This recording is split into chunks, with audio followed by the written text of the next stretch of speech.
네, YTN 뉴스라이더 함께하고 계십니다. 공무원이 전 연인과 그 가족의 금융정보를 무단으로 들여다봤다. 그게 어떻게 가능해? 라고 생각하실 텐데요. 그런 일이 실제로 일어났습니다. 심지어 공무원은 부산 지역에서 일을 하고 또 전 연인은 대전에서 살고 있었습니다. 자, 관할 지역도 아닌 곳의 정보로 손쉽게 열람한 거죠. 원래 자신의 지역에서 관련 업무를 하고 있다고 해도 관할 지역이 아니면 민감 정보를 볼 수 없도록 차단돼야 하는데요. 그 시스템에 구멍이 뚫린 겁니다. 자, 그런데 무단으로 금융 정보를 열람한 이 공무원, 해당 구청 검사팀에선 단순 열람에 불과하다는 이유로 경징계 조치할 것으로 전해졌습니다. 이래서야 되겠습니까? 양동근 기자가 자세한 내용 전해드립니다. 대전에 사는 이모 씨는 부산의 한 행정복지센터 공무원 A 씨와 사귀다 몇 달 전 헤어졌습니다. A 씨는 이 씨와 이 씨 가족의 금융 관련 정보를 꿰뚫고 있는 듯한 말을 종종 던졌습니다. 아버지가 얼마 벌고 얼마 버는 줄 아냐? 그러니까 내가 대충 300 정도 벌나? 그러니까 아니다, 더 밑에다 이렇게 하는 거예요. 동생이 사례보험을 봤는데 어디서 다른 거 같냐? 이 씨는 A 씨가 복지 관련 업무를 하면서 개인정보를 찾아본 게 아닌가 의심스러워 시스템 관리기관에 열람 기록을 요청했는데 충격적인 자료를 받았습니다. 민원을 받아 감사에 착수한 구청은 A 씨가 이 씨 가족의 소득, 보험 정보 등을 열람한 정황을 확인했습니다.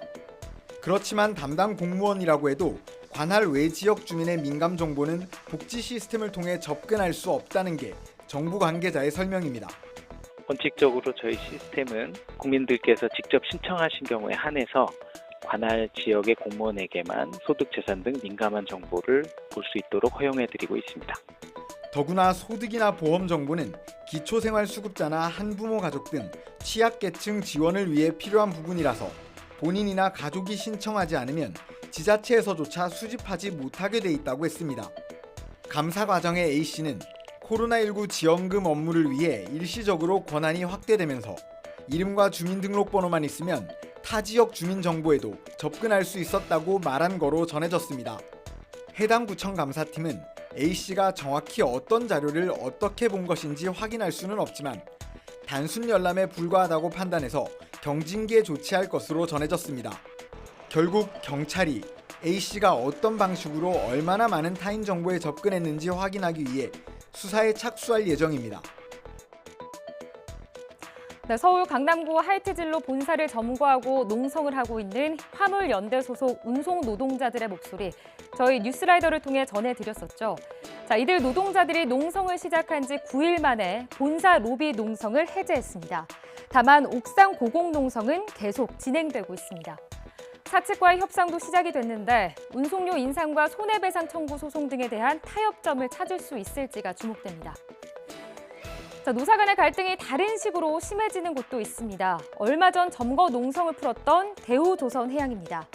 노사 협상이 극적으로 타결되면서 문제가 해결되나 싶었는데 자, 이번에는 손해배상 청구 소송이 문제가 되고 있습니다. 자, 대우조선해양 측이 파업으로 인한 손해를 받겠다고 소송을 낼 예정인데 청구 금액이 무려 500억 원이나 된다고 합니다. 자, 노동계는 즉각 반발했고 민주당과 정의당도 대책을 마련하겠다는 입장인데요. 손해배상 청구 소송에 제한을 두는 이른바 노란봉투법을 제정하겠다는 겁니다. 자, 이에 대해 경영계는 반발하는 모습입니다. 정인용 기자가 보도합니다. 대우조선해양은 한 달 검토 끝에 하청 노조를 상대로 500억 원 청구 소송을 제기하기로 했습니다. 파업으로 인해 수천억 원대의 손해가 명백하다는 판단 때문입니다. 상식적인 선에서 보더라도 저희가 주식회사가 이제 개인의 회사도 아니고 내외부에 이제 여러 이해관계자들이 있는데 예상되는 피해 규모가 이렇게 있는데 손해배상과 가압류 가운데 개별 노조에 청구한 금액 가운데 가장 큽니다. 노동자들이 헌법이 보장하는 노동 3권을 포기하게 하려는 자본의 무기로 사용되어 왔는데 이번 대우조선해양이 손배설을 제기하는 것도 마찬가지라고 생각합니다.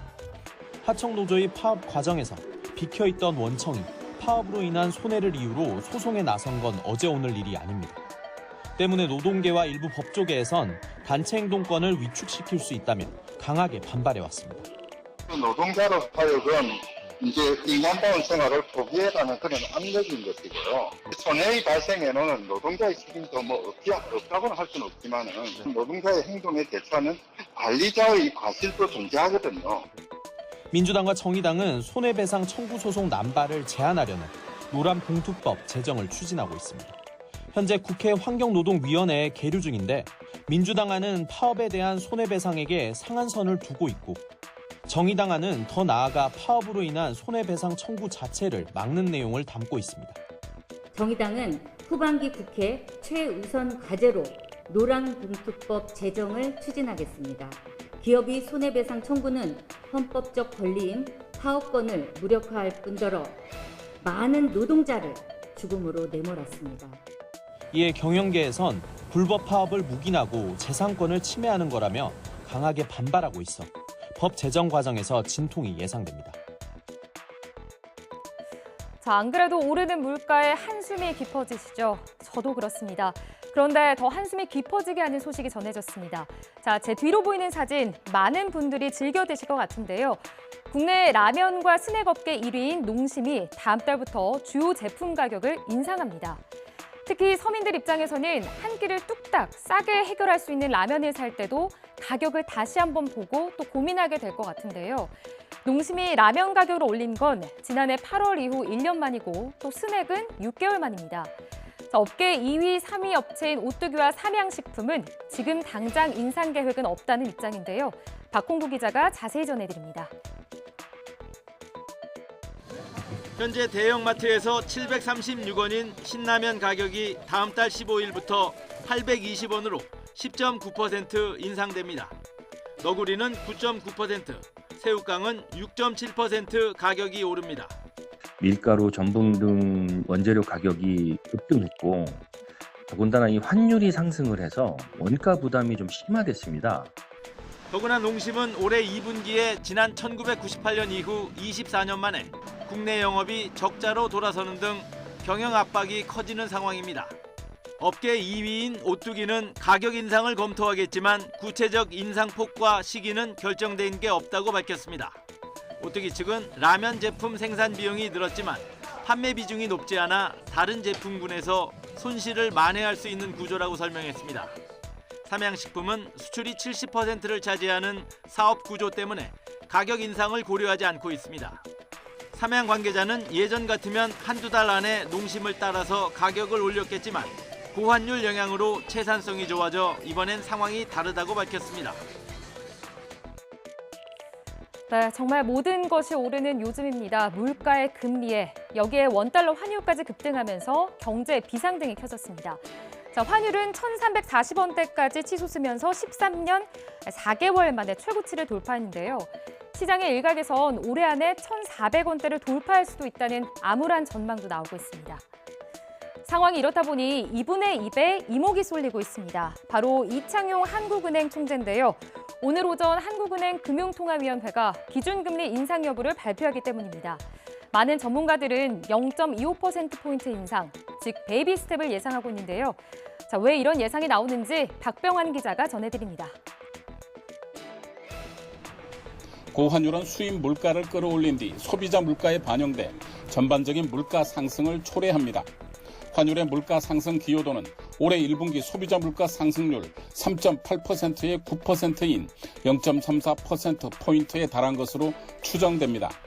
정부는 고물가를 잡기 위해 금리를 올리지만 고금리는 투자와 소비를 위축시켜 저성장으로 이어집니다. 즉 고환율, 고물가, 고금리, 저성장으로 이어지는 악순환이 반복돼 특히 서민들의 피해가 가중됩니다. 이런 가운데 한국은행 금통위가 기준금리를 어느 정도 올릴지에 관심이 쏠립니다. 전문가들은 0.25%포인트 인상을 예상합니다. 가계부채가 늘긴 했지만 그래도 많이 늘지도 않았고요. 좀 안정되는 분위기고 부동산 시장도 좀 침체되는 방향이기 때문에 아직까지는 0.25% 가능성이 제일 높아 보입니다. 물가를 잡고 미국과 금리 격차도 좁히기 위해 기준금리 인상은 불가피해 보이지만 서민들을 위한 세심한 보완책이 필요한 시점입니다.